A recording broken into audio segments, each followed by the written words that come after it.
മുതലപ്പുഴയിൽ ഇന്ന് പൊഴിമുറിക്കും. ജില്ലാ കളക്ടറുടെ നേതൃത്വത്തിലായിരിക്കും പൊഴിമുറിക്കുക. മത്സ്യത്തൊഴിലാളി പ്രതിനിധികളുമായി നടത്തിയ ചർച്ചയിലാണ് ഇന്ന് പൊഴിമുറിക്കുമെന്ന് ഫിഷറീസ് വകുപ്പ് മന്ത്രി സജി ചെറിയാൻ വ്യക്തമാക്കിയത്. അതെ, മണ്ണ് മാറ്റുന്നതിന് തടച്ചിലുണ്ടായി, പൊഴി മുറിക്കുന്നതിന് തടച്ചിലുണ്ടായി.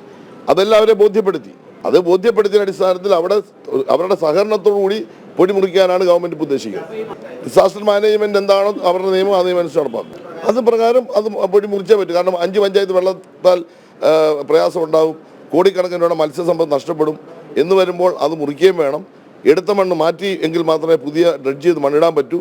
പുതിയ ഡ്രഡ്ജർ കൊണ്ടുവരണം. നിലവിലുള്ള ഡ്രഡ്ജറിന്റെ ശക്തി, കപ്പാസിറ്റി കൂട്ടി കൂടുതൽ മണ്ണ് ഡ്രഡ്ജ് ചെയ്ത് മാറ്റുകയും വേണം. മുതലപ്പുഴയിൽ പൊഴി മുറിച്ചില്ലെങ്കിൽ 5 പഞ്ചായത്തുകൾ വെള്ളത്തിലാകും. ഇത് മുന്നിൽ കണ്ടാണ് യുദ്ധകാലാടിസ്ഥാനത്തിൽ പൊഴിമുറിക്കാനുള്ള നടപടിയുമായി വകുപ്പ് മുന്നോട്ടു പോകാൻ ഒരുങ്ങുന്നത്.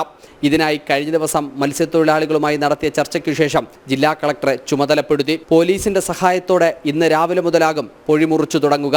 എന്നാൽ പൊഴിമുറിച്ചുള്ള താൽക്കാലികമായ പരിഹാരത്തെ മത്സ്യത്തൊഴിലാളികൾ അംഗീകരിക്കുന്നില്ല. പൂർണ്ണമായും ഇതിനെ എതിർക്കാനാണ് മത്സ്യത്തൊഴിലാളികളുടെ തീരുമാനം. അതേസമയം പൊഴിമുറിക്കുന്നതിന് തടസ്സം നിൽക്കുന്നവർക്കെതിരെ ദുരന്ത നിവാരണ നിയമം ഉപയോഗിച്ച് കേസെടുക്കുമെന്നും മന്ത്രി വ്യക്തമാക്കിയിരുന്നു. അതേസമയം മെയ് 16-നകം മുതലപ്പുഴയിലെ പ്രശ്നത്തിന് പരിഹാരമുണ്ടാകുമെന്നാണ് ഹാർബർ എഞ്ചിനീയറിംഗ് വകുപ്പ് ഉദ്യോഗസ്ഥർ ന്യൂനപക്ഷ കമ്മീഷനെ അറിയിച്ചു. പുലിമുട്ടിന്റെ നീളം വർദ്ധിപ്പിക്കുന്ന കരാറിൽ ഈ മാസം അവസാനം ഒപ്പിടുമെന്നും കമ്മീഷനെ ഉദ്യോഗസ്ഥർ അറിയിച്ചിട്ടുണ്ട്. ജനം, തിരുവനന്തപുരം.